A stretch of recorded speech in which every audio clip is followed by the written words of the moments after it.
Hey, John, I wish I could be there with you, but before you get rolling, I just wanted to do because there's nothing like having somebody up on stage where they can't leave, and then you get to sing their praises to other people. So this is the exciting part of this for me because, for uh, many more years than I'd want to recount, John has been my guru. If the goal, in terms of our, relationship as executives was to find somebody who could create in me a prepared mind for what I needed to think about and how to integrate all the different data, technology, and creativity all together. John has been that for me. He's been both, prescient and thoughtful. And I just want to read off some of his, former, credits and the different jobs that he's had. And you can see that he's been at the forefront of so much. So, he's on the Consumer Technology Association, executive board member, was at Fox in terms of strategic partnerships. We were together for a long time at Stars, where he was the chief strategy officer. He was the chairman of the board of directors for Stars Play, which was our international distribution strategy, which John was completely instrumental for putting up and on its feet. He was the head of strategy at IMG. He was a senior vice president of digital initiatives at HBO, was one of the people who was can be credited with the formation of HBO Go and the prescient strategy around that, and was, amongst other things, one of those people who first came at HBO with these heretical ideas like, why don't we go and buy Netflix? So if anybody ever wants to take a deep dive on that, I mean, that's a game changer if people had only realized what exactly that could be and that could do. And then before that, for a long time as a media consultant. But one of the things that I've really valued was what John does is tools you can use. And so when we were planning this, we're about data, content, technology, I thought it was important to have somebody who could dimensionalize the opportunities and be able to lay out a case for how the numbers dictate what is possible and what is not, and maybe shine a light into what some of the opportunities are, and thinking through the strategic dynamics of the best practice has never been to do what everybody else is doing. The idea in business has always been differentiate yourself. What's your unique proposition? But that's the kind of discussion that I want to have with John. It's the kind of discussion that we have in, between the two of us when we go out for dinner. But it's the kind of discussion that I think is important for a symposium like this. So, John, I don't want to step too much on anything else that you want to talk about, but if you want to start to go through your slides, and then I can jump in with some questions as a follow-up. That's great, and that was very lovely. And also, I would not be here having done all those things if not for Carmi along the way. And that's true. We've done some fun things. And what I wanted to do, to Carmi's point, is just to talk about a style of thinking that you can adopt no matter where you are in the industry, or actually whatever industry you might be in. I'm going to try this clicker. And what we're going to really talk about is who the audience is. And this is not like, I don't want you to think that this presentation, I tried clicking it, there we go, that this presentation is about something specific. It's really about a way of thinking. And I think, and I hope that it will dimensionalize how you look at opportunities. And we're going to start with the United States. And we're going to think a little bit about who the audience is in the United States. But we're not going to do it in any way like real experts in media and entertainment would do it, which I don't consider myself. We're going to do it much more like an economist, maybe, or an equity research analyst is probably a better example of that, since I did that for a little bit. But, we all talk about having lots of different opportunities to basically engage wherever we are in the media value chain with an audience. And just to find out how many of you all are with companies that have platforms or services that they provide to content creators and then get to audiences. So that'd be, great. How many are actual creators? Do we have any? Excellent. Carmi's a creator too. And then how about folks in service industries providing other business opportunities to media? Got that, great. So we know we're all trying to sell a lot of products and services to American consumers. We're going to use a US-centric viewpoint. And this includes streaming, gaming, devices, and everything that allows you to access media and entertainment. And we're going to start with this notion of there are 332 million people in the United States, okay? That's a pretty big number. There's 7.8 billion in the world. So we're like 5% of the world, but it's a very wealthy on average group of people. And I put that up there because the 332 is going to be our anchor point for all that we talk about going ahead, which is really only going to be about taking a funnel that starts at 332 and gets down to some number of people that have some levels of income that can afford the types of things that media wants to sell them, that technology companies want to sell, that everybody wants to sell, depending on your particular, status as an income earner in the United States. In order to break the 332 number up, so this is how I would think about if you're going to build a new business. I'm going to think about with you how you have different segments that you're going to start dimensionalizing in terms of size. You have 69 million Gen Z in the United States, 72 million millennials, 66 million Gen X. That's me. I'm the first year of Gen X, 70 million baby boomers. And that gets you to 277. And I'm putting the silent generation, the greatest generation, and the like, they're not all in there. But now you start to see young and old spreading out as basically buckets of 70 million people. And now I'm going to take a left turn to Albuquerque, as Bugs Bunny used to say.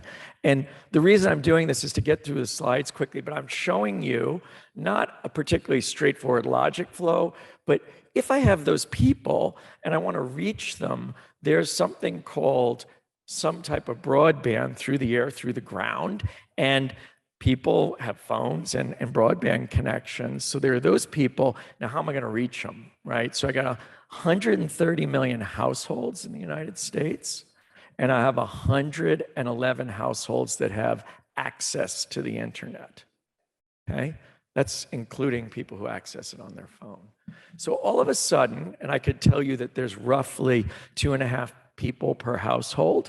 So if I take the 19 million, let's call it 20, and multiply by 2.5, I get 40 and half of, I get like 50 million people have no internet access. So those are not going to be people in my set of offering a streaming service to, a metaverse product to, an NFT. They're not involved in this, and it's a national tragedy that they don't have internet if they want it. Or if they want it and can't get it, it's $99 through Starlink. It's a great service, but you can't participate in media or in democracy without that. But I just want to show you that's a pretty big number. And so now comes the rub. Again, I am not doing this to give you an answer. I'm just thinking out loud. So we start with numbers of people. And think of this, if you've known segmentation, maybe you've seen in marketing, or that's really deep diving into who is it that we're trying to attract to our product, engage with our product, and then service after they have our product in any type of environment, B2B or B2C. Now we're going to take the number of people, and I'm doing a lot of apples and oranges here, but the data is consistent in terms of it's all from real sources, and I've sourced it. You can have these slides. But this is the most fascinating picture. This is the number of people in the United States at what we'll call low, middle, and high income. And this is the slide that Carmi and I have talked almost our whole like professional career about. And the reason why it's such an important slide is because there are 70 million people who are below the level of what we would call the middle class. I'm going to give you the numbers in a second. I actually have to set it up. It's a little bit of a surprise. There are 121 million people in the middle class. Remember, you could divide each of these by about 2.5 and get sort of a household number. It's not exactly like that, but you can do that. And then there's 51 million people above the middle class. Okay, so what are those numbers? Well, the low end of this range is $40,000 a month in gross income. That's the dividing point between the 70 million and the roughly 120 million. And the top end is 126,000 or 125. Okay, so, sorry, that's income. Sure, a year. Yeah, a year. Sorry. No, I'm going to get to assets in a second. You guys are ahead of me. You're doing great. So all of a sudden, I've thought of this. Did I say it weirdly? I may have. Oh, wow. I would love that. America. America. We thought it was America, but it's actually Norway. That's a joke about income. Sorry. Okay, it's a year. Yeah. Boy, I was. Oh, there we go. So thank you for that.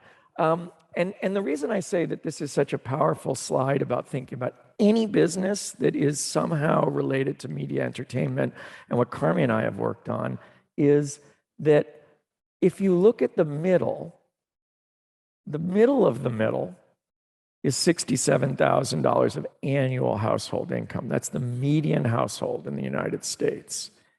And then we talk about all these really fancy things like subscription services at $16 a month, $1,200 iPhones, expensive cars, expensive gas, expensive education, a healthcare non-system system that doesn't provide value to people and costs a fortune. 60% of personal bankruptcies are related to healthcare issues.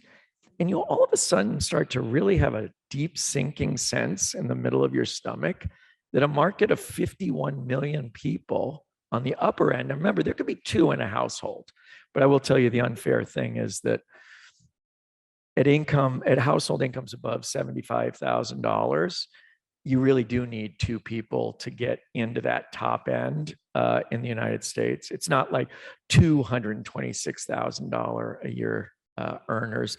It's probably 1.5 on average. But what the point is, and the key point is when Carmi and I were talking about HBO and why we could only get to 30 million homes without really having to push and, give away too much and high churn levels is because there's just simply not that many people can afford all the stuff that we think about having at 51 million people at 126,000 and up. Frankly, 126,000, if you just take 30% taxes, you're roughly in the $80,000 take home range. And think about all the other expenses that come after that. Your cell phone will be for a household $200 a month for the household on average. We know what cable and satellite used to cost. So this is sort of the sad and truthful reality. And I'm not trying to paint a negative picture, but when you're thinking about these new businesses and we're thinking about like Oculus headsets and stuff like that and metaverse, if it's not the phone, which everybody has, it's got to be something truly, truly special to have a repeatable, recurring revenue business model or any business model in a country where there's such asymmetric wealth. And this is not a story about the Gini coefficient and disparity. It's inherently one, but it's only about you thinking about how I just showed you can think in very simple terms to have a really good sense of, does it make sense to launch a streaming business? I would argue it's very hard. I'll give you some numbers in a second, but what I wanted you to see was some simple numbers that you can go find on your own and doing what I did. You could start to say, okay, if I need to play in the 51 million, what else do I need to know? And this was about the question of a year versus a month, my mistake. Well, you could have a high income and you could have very few assets. So this number is truly shocking. And it could be wrong by 10% either way because it's a survey number, and it would likely underestimate the real number. But 70% of American households, or 130 million households, do not have $1,000 in savings. Okay, so you have your kids' education, you have healthcare, you have retirement, you have everything. You have to take care of your car. You have all this, like whatever, roof over your head, everything. And so now we're talking about what Carmi and I have always thought about, which is, God, it's got to be really innovative. It's got to be really helpful to people in their lives. Helpful could be entertainment, it could be other things. It actually has to be pretty low cost because people can't dip into their pockets, most of them. And you've just seen that there are not that many people at the end of it. So it's a story about one, having to think in a very disciplined fashion, whatever you're doing here, but it's also a story that pushes you to think globally, right? Because if you can't do it with the 330 million people, we said there's 7.8 billion. There's 1.5 billion in the developed world, right? Europe and parts of Asia that are developed, but there's just not that many people who can afford the goods and services that we all have. Therefore, it's very important to make sure that your inherent economic proposition, what economists call their unit economics in their business, really makes sense. Because a lot of it in the beginning doesn't seem to make sense. And here's my big example for you. And I encourage you, if you want to write the numbers down, you can do the calculation later, but I'll just do it from like my memory of it. And this is Netflix to show you how crazy the world can get. I probably heard Netflix spends like $17 billion a year on content. It'll probably be going down too. It does that for global audience, but let's just look at the US. So a Netflix subscription, I don't even ask anymore how many people have it. I should ask who doesn't have a Netflix subscription, but it's about $16 a month, right? And then, in general, I often say that Netflix churn rate is 3%. 3% of the people leave a month. That's 97 stay. Mobile phone is 2%. They spend, someone in the room will know way better than I will, but I just put $25 to capture a sub to subscriber acquisition cost. And then if I'm very kind and I say at some point they make a 30% margin, I can tell you that the lifetime value, the entire value of the customer's lifetime, and I haven't discounted it for future cash flows, is $153 with the numbers I just used. Okay, Netflix market cap, I don't know, you guys may have checked it, in November of 2021 was $406 billion. That implied 2 billion paying customers, not 2 billion viewers, 2 billion paying customers. Now, that just can't make sense because outside the US, people pay less, there's higher churn. It just didn't make sense. So the type of thing we just did was not hard. It's available data out there. And I encourage you and your management teams and all of your teams to think very carefully about the unit economics of what you're doing. And if it's a startup, you can have terrible unit economics, but they have to be good at some point, or else you need more capital than you think. And if you're a media business, you have to have good unit economics, or else you don't have media companies that are independent anymore. They're selling, Amazon e-commerce with content. It's a great model. Or hardware, Carmi was at Apple.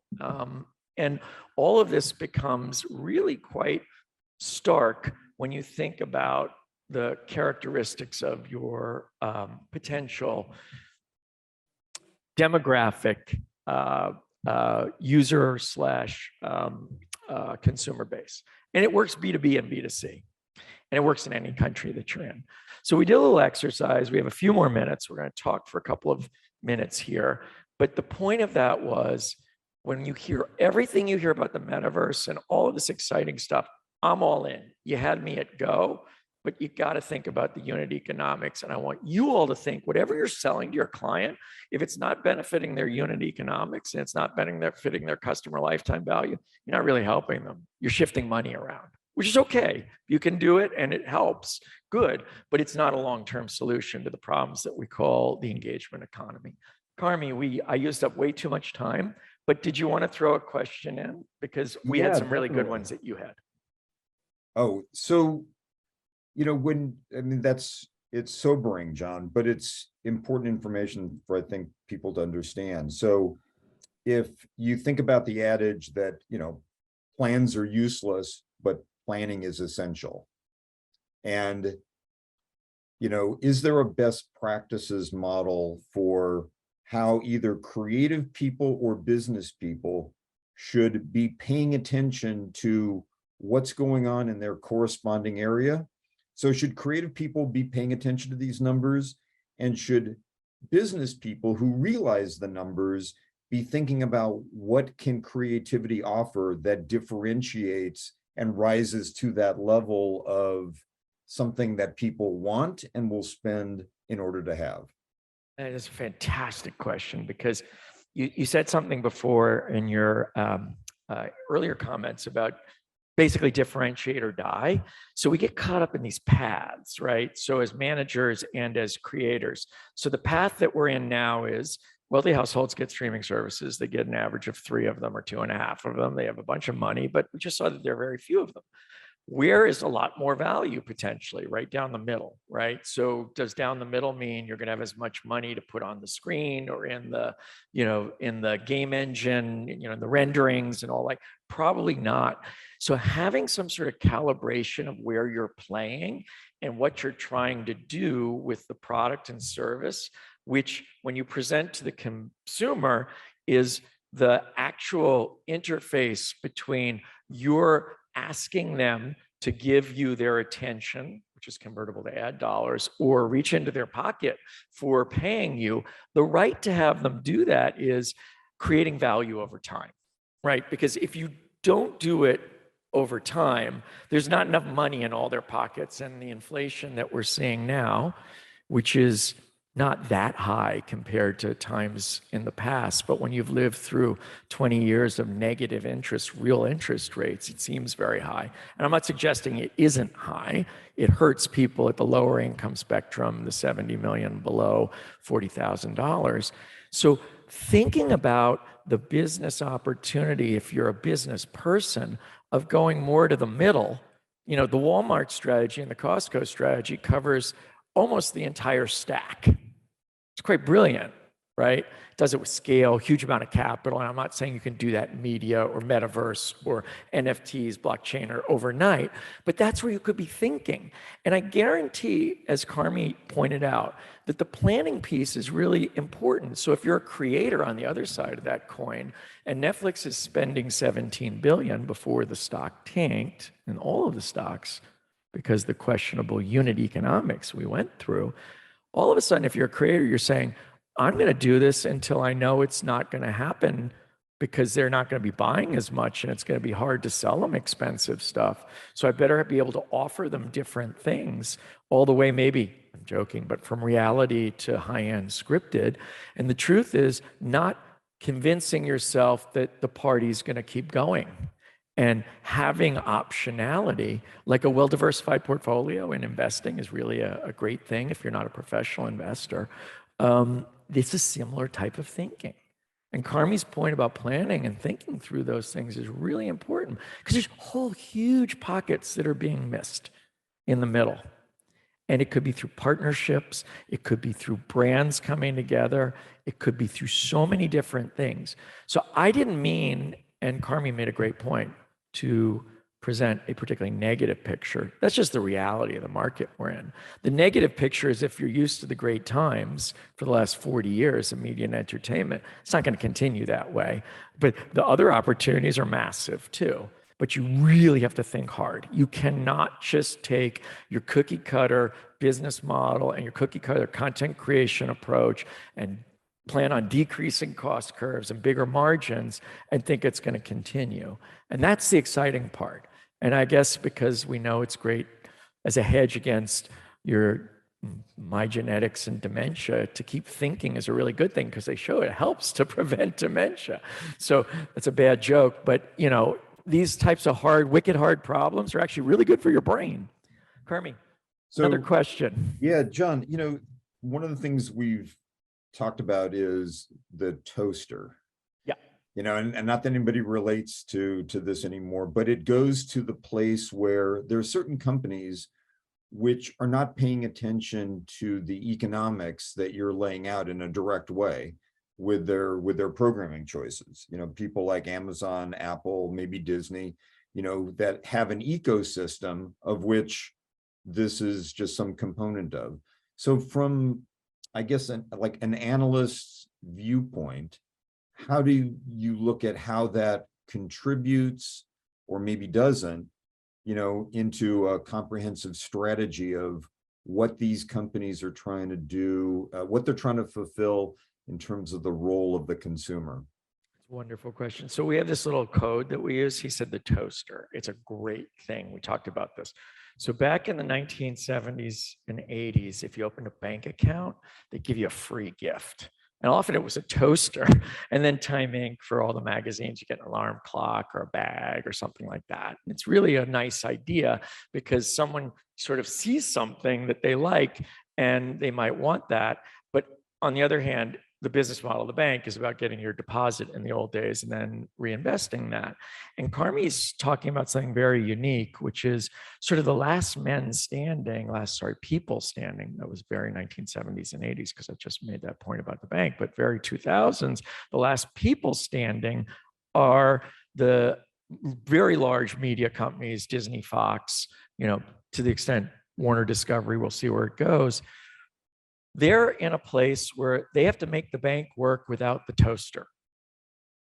Apple and Amazon and others, it could be, there are people from Microsoft in the room, they can use the content as the toaster, but now we think of it not as a toaster, we think of it as an engagement moment.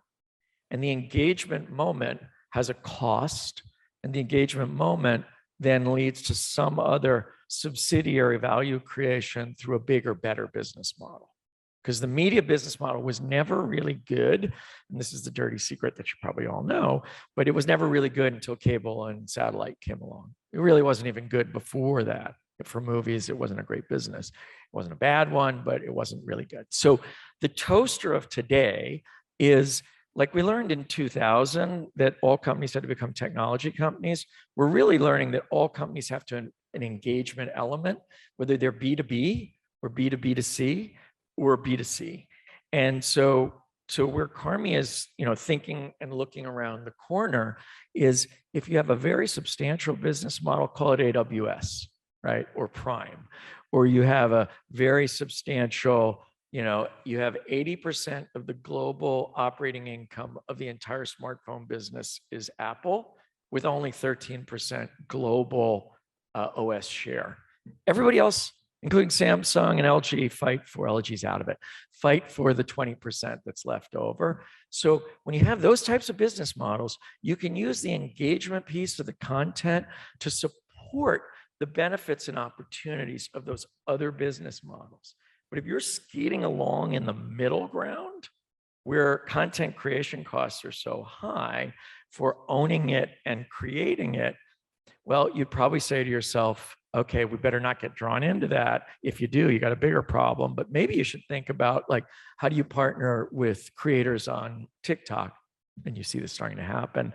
But the truth is that where we're seeing media go, and it's very powerful, is as a supporter to other business models. And that is completely different than the high capital intensity, high sort of friction studio model through windowing. And it's changing dramatically, and why you see the middle getting carved out. You know, you have super mega comic book movies, and then you have super low cost, and you have those working directly now with entities like streamers and hardware, software, and other companies, you know, who are selling the product in order to create a model that benefits both. But don't be fooled. It still comes back to 51 million people making $125,000 a year and up, or whatever that is in India, whatever that is in Southeast Asia or in Europe. So in the interim, Carmi and I have talked about this engagement model supporting other business models makes a lot of sense. And this is sort of a cop-out until it doesn't. And that means maybe until a TV show costs $500 million, or a movie on, you know, Amazon, Lord of the Rings style. And maybe it gets too expensive to be self-liquidating marketing. So that's our talk for today. And I'm just going to wrap it in 1 second, which is The goal for you to understand is think about the total number of people, how much they may have in their wallet, that's an opportunity, whether at the low, medium, and high side. And you're going to think about unit economics. And it doesn't have to be like your economics person or individual taught you if you ever took it.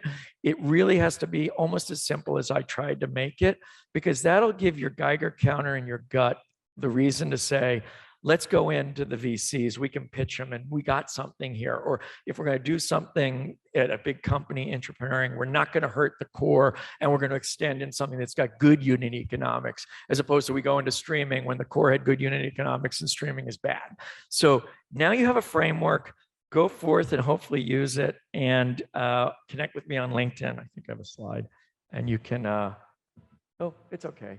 It's it's all a commercial art. And there I am. So thank you for listening. And we were between you and drinks and your family. So thanks for staying.